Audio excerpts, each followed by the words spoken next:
On October 2, 2017, the U.S. SOF team based in Wallam received intelligence that a high-value individual, a sub-commander from the ISIS Greater Sahara Forces, may be moving into their area of operations.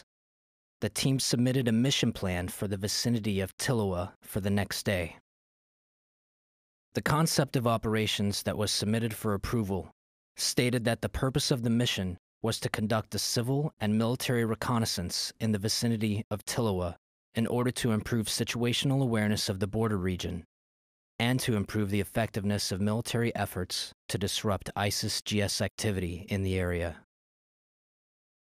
Key to this mission, as drafted, was to coordinate with Zone 1 and Zone 4 leadership for host nation support and permissions, conduct key leader engagements with civil and military leaders in select villages, and assess the population's attitudes towards ISIS-GS. The mission plan did not accurately characterize the intended purpose of the mission. The mission was, in fact, to pinpoint the location of and capture, or if necessary kill, the ISIS-GS subcommander. The inaccurate mission plan was approved by the acting Advanced Operating Base Commander in Niamey and forwarded to the Special Operations Command Control Element Commander, located in N'Djamena, Chad. The team's manning for this mission consisted of 8 U.S. Special Forces soldiers, 2 U.S. Special Operations Support soldiers, 1 intelligence contractor, 1 Nigerian interpreter, a 3-man Nigerian reconnaissance team, and a 31-man Nigerian partner force. The team's U.S. SOF personnel traveled in 3 vehicles, 2 of which were equipped with mounted M240 machine guns. The 34 Nigerian personnel traveled in 5 additional vehicles. Once in Tiloa, the team searched for but could not successfully locate the ISIS-GS subcommander. They conducted the rest of their mission and began their return to base. During the team's return to base from Tiloa, they received high-confidence intelligence that placed the ISIS-GS subcommander northwest of Tiloa, near the Mali border. This time-sensitive intelligence gave the Nigerian and U.S. forces a narrow window to capture him while he remained in Niger. The approved concept of operation called for another U.S. and Nigerian partnered force to clear the target, with the Wallam-based team serving as a quick reaction force. However, due to weather constraints, the other team was forced to return to base. At this time, the target location had been under aerial observation for 6 continuous hours with no enemy activity. The SOCC commander assessed the mission was low risk and directed the Wallam-based team to clear the target location. Through the night of October 3rd, the team made the difficult movement north to the target. On the morning of October 4th, the team reached the objective at sunrise, but the enemy had already departed the area. The team discovered enemy rations, a motorcycle, drying uniforms, and warm fire pits. Partner Nigerians destroyed the enemy material, including the motorcycle. After completing the mission near the Mali border, the team was directed by AOB Niger to return to base. Prior to departing, the team commander directed the overhead ISR asset to maintain coverage on motorcycles heard in the vicinity of the objective in order to gather intelligence on possible enemy routes into Mali. The team departed at approximately 0830 hours and stopped at the village of Tongo Tongo at 1030 hours, so the Nigerian forces could eat breakfast and get water. As the team waited, they conducted an impromptu key leader engagement with the village elder. During the key leader engagement, team members met with leaders and 27 men of the village. The meeting lasted about 30 minutes longer than the team commander expected. At 11:35 hours, the team moved out of the village of Tongo Tongo on their planned route.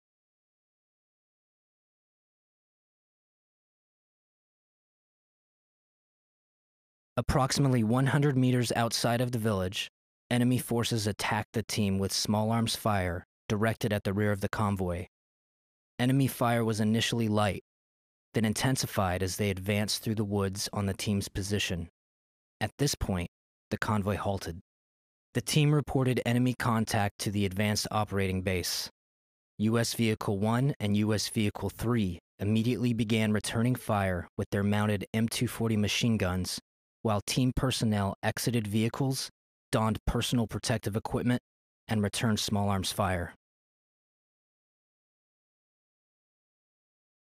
The team commander and 4 Nigerian soldiers maneuvered on foot to the southeast to flank what was estimated to be a small enemy force. At this time, the Nigerian, AOB, and SOCC commanders began sending response elements to the team's location. The team sergeant moved forward with U.S. Vehicle 3 to better control the unit and to coordinate machine gun fire with U.S. Vehicle 1. Staff Sergeant Jeremiah Johnson moved from U.S. Vehicle 3 back to near U.S. Vehicle 2, intending to fire an AT-4 anti-tank rocket at the enemy toward the north. The investigation determined that Niger Vehicle 5 departed the ambush site during this period, but did not determine precisely when or by what route. The commander's flanking element continued their movement until a body of water prevented them from advancing further. They identified and engaged enemy fighters across the body of water. The team commander observed a larger than expected enemy force moving to his east, which consisted of motorcycles and vehicles with mounted heavy machine guns. The flanking element returned to the halted convoy at 11:57 hours and issued the order to move south to prevent being outflanked by enemy forces. The movement was not immediate, as the team commander and team sergeant had to rally and recover Nigerian forces who had taken cover in the woods. Niger Vehicles 3 and 4 were immobilized and abandoned. Niger Vehicles 1 and 2 were the first to depart.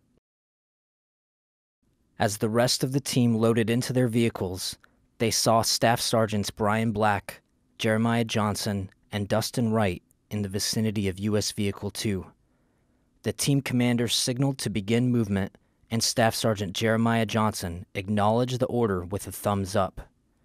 A team member threw a smoke grenade to conceal the team's movement. Staff Sergeant Dustin Wright entered U.S. Vehicle 2 and began driving it slowly forward, while Staff Sergeants Brian Black and Jeremiah Johnson walked along the protected side of the vehicle. Staff Sergeant Brian Black moved slightly ahead of U.S. Vehicle 2 and was killed by enemy small arms fire. Staff Sergeant Dustin Wright stopped and exited the vehicle. Staff Sergeants Jeremiah Johnson and Dustin Wright remained with Staff Sergeant Brian Black until overwhelming enemy fire forced them to withdraw. 85 meters southwest of U.S. Vehicle 2, Staff Sergeant Jeremiah Johnson was shot and rendered immobile. Staff Sergeant Dustin Wright stopped, returned to near his teammate's position, and continued to engage the enemy until both were fatally wounded.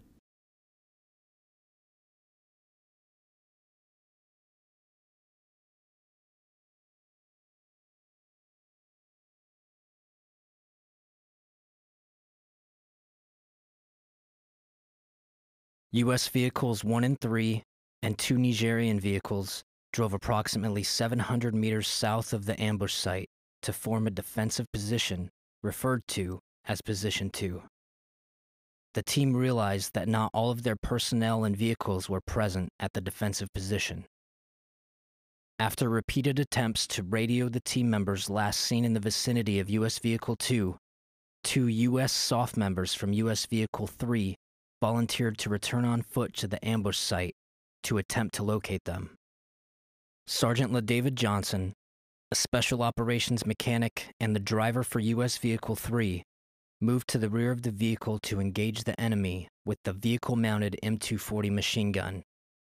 When that weapon ran out of ammunition, he switched to the M2010 sniper rifle.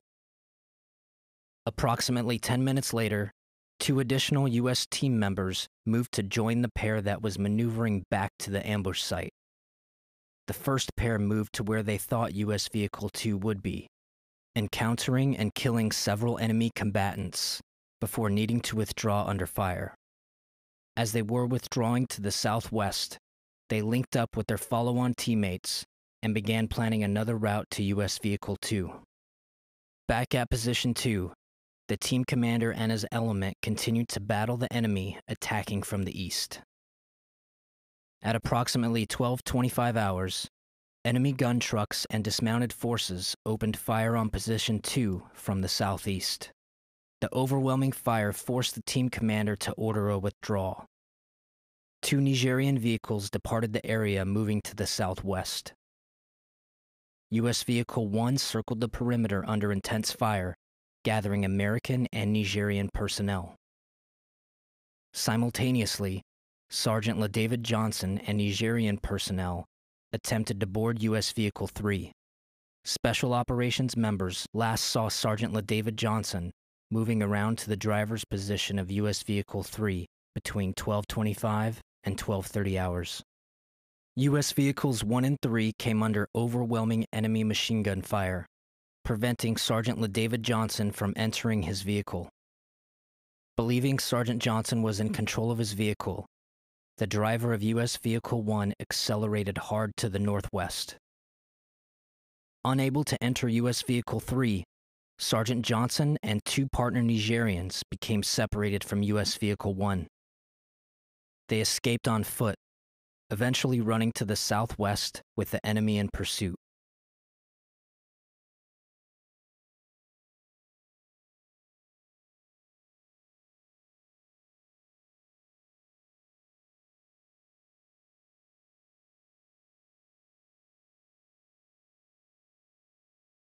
The Nigerian soldiers were killed with small arms fire roughly 400 meters from Position 2.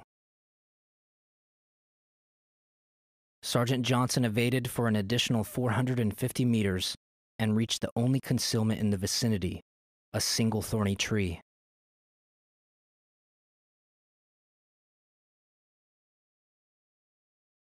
At this position, he continued to fight. An enemy vehicle, armed with a mounted heavy machine gun, stopped within 100 meters of Sergeant Johnson's location, firing on his position and cutting off further escape while enemy forces closed in.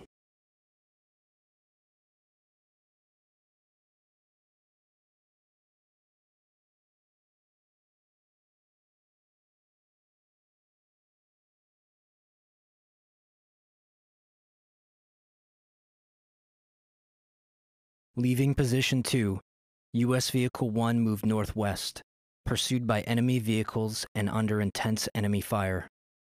Team members did not realize U.S. Vehicle 3 did not follow. During this movement, 5 of the 7 passengers in the vehicle sustained gunshot wounds, with 1 Nigerian fatally wounded. The driver was shot through the elbow, but continued to drive. The team commander, riding in the bed of U.S. Vehicle 1, was shot and thrown off the vehicle. The driver performed another circular maneuver under heavy fire to recover the commander, and resumed movement towards the northwest with the enemy in pursuit. Once inside the tree line, U.S. Vehicle 1 became stuck in mud. The 4 Special Forces soldiers who previously went to the ambush site saw U.S. Vehicle 1 and moved to rejoin those team members. At 12:33 hours, the team radioed that they were being overrun. This was the team's first report for assistance. Expecting their radios would be recovered by the enemy, the team disabled them, ending the ability to communicate using these devices. 7 American and 4 Nigerian personnel fled U.S. Vehicle 1, evading under concentrated small arms and mortar fire. They moved through the swamp, broke contact with the enemy, and stopped at the clearing on the northwest side of the wooded area. The team established a hasty defense at this location at approximately 12:50 hours. They wrote short messages to loved ones on personal devices, believing they would soon be overrun. By 1311 hours, 2 U.S. unarmed, unmanned aerial vehicles arrived on station, establishing communications with both the team and inbound French aircraft. 2 French Mirage aircraft arrived at 1318 hours, but were unable to determine friend from foe. The French performed 2 shows of force at 1320 and 1325 hours. At this time, the enemy ceased pursuing the team, but remained in the area. At 1330 hours, the team relayed their location, the status of casualties, and requested a medical evacuation for the wounded. Beginning at 1458 hours, the Mirages executed 2 more shows of force at treetop level.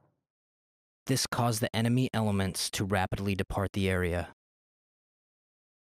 French helicopters arrived in the vicinity at 1600 hours and searched for the team for 40 minutes.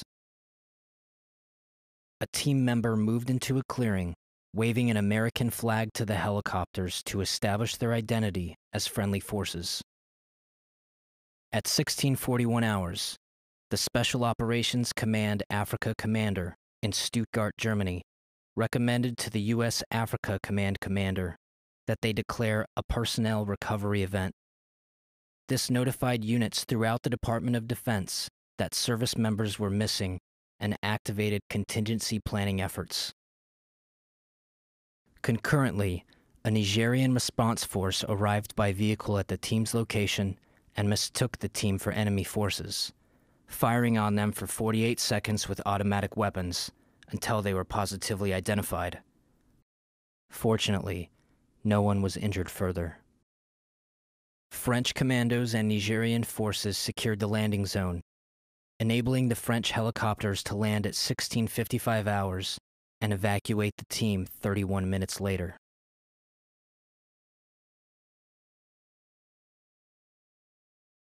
At approximately 1825 hours, Nigerian Quick Reaction Forces discovered the remains of Staff Sergeant Brian Black, Staff Sergeant Jeremiah Johnson, and Staff Sergeant Dustin Wright at the ambush site. At this time, Sergeant LaDavid Johnson's status and whereabouts were still unknown. Throughout the remainder of the evening of October 4th, and over the next 36 hours, 3 ISR assets searched for friendly signals and signs of life. Additional U.S. SOF teams, French commandos, and Nigerian forces swept the ambush site and surrounding area in an effort to recover the dead or wounded. The search teams and ISR assets did not locate Sergeant LaDavid Johnson due to the distance from his last known location and the density of the tree under which he had concealed himself. At 0625 hours on October 6th, as nationally controlled personnel recovery elements staged for the search and recovery of Sergeant LaDavid Johnson, Tongo Tongo locals notified Nigerian military that they had found the remains of a soldier. At 1200 hours, the Nigerian military arrived at the location of Sergeant LaDavid Johnson. When Sergeant Johnson was found by Nigerian forces, he was beneath the dense canopy of a thorny tree. Sergeant Johnson was found lying on his back with his arms to his sides. His hands were not bound. Sergeant Johnson was clothed, though his boots and serviceable equipment had been removed by the enemy. The investigation determined Sergeant Johnson was not captured alive. His remains were transferred to U.S. custody at 1522 hours.